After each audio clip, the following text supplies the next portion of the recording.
Sold my mom to the old farmer next door. My dad said that before he left for the army. The old farmer had a bad leg, but he was a savage man. People said he even killed his first wife. He was strong enough to knock out a bull with one punch. For my mom, marrying him was a death sentence. 3 years later, the news came that my dad was dead. Right away, my grandma sold my mom to the monster for $2,000. The day we heard the news of Dad's death, it was December, right after a blizzard. My mom was feeding the cattle barefoot. Grandmother never allowed her to wear shoes. She said a bitch like her didn't deserve them. I often went to the woods to gather branches for warmth, but my uncle would always snatch them away for his fireplace. No matter how we begged, it was useless. Grandmother would beat us and curse us for days.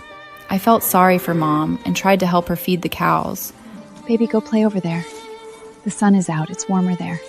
My shoes were torn and falling apart. The sun was our only source of heat. After feeding the cows, we went back to the cabin. Grandmother was already waiting, fuming with rage. What took you so long? Were you out looking for other men again? She rolled her eyes and crossed her arms. The army sent word. Jason is dead. Ever since he married you, my son was cursed by your bad luck. She didn't look sad about her son's death at all.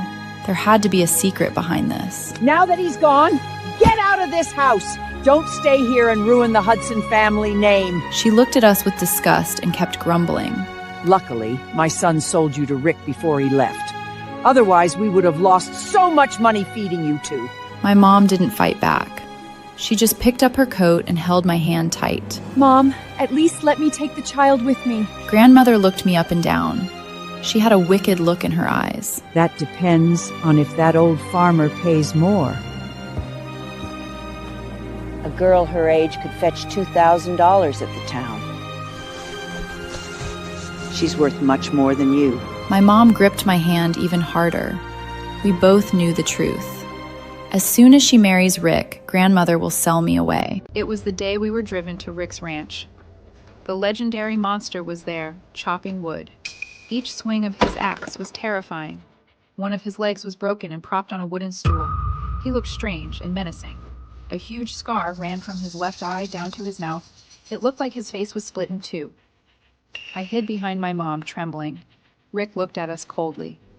You're forcing this woman on me for $500? Now you want $2,000 more?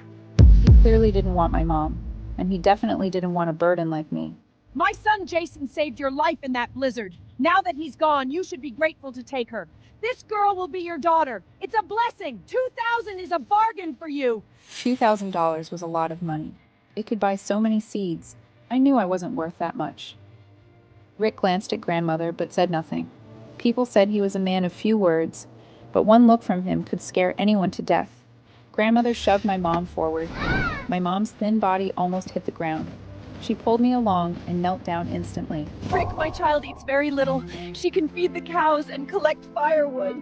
Please, give us a way to live. His eyes were sharp, judging me. Call him Dad. I looked at Rick and that terrifying scar. Dad. Rick froze. His scar looked even more twisted. Grandmother kicked me hard in the back. Your father just died and you're already calling him Dad. Just like your mother, a traitor to the family. She kept kicking me over and over. I lay on the ground, motionless. I didn't fight back or scream. I knew if she had her fun, she would eventually stop. Mom crawled over to save me, but Grandmother slapped her across the face. This was life in the Hudson house. Mom couldn't save me, and she couldn't save herself. Suddenly, Rick threw a roll of cash at Grandmother's feet. And enough! This girl belongs to my family now. Grandmother took the money and tried to leave, but Rick stopped her. He demanded she sign the guardianship transfer agreement.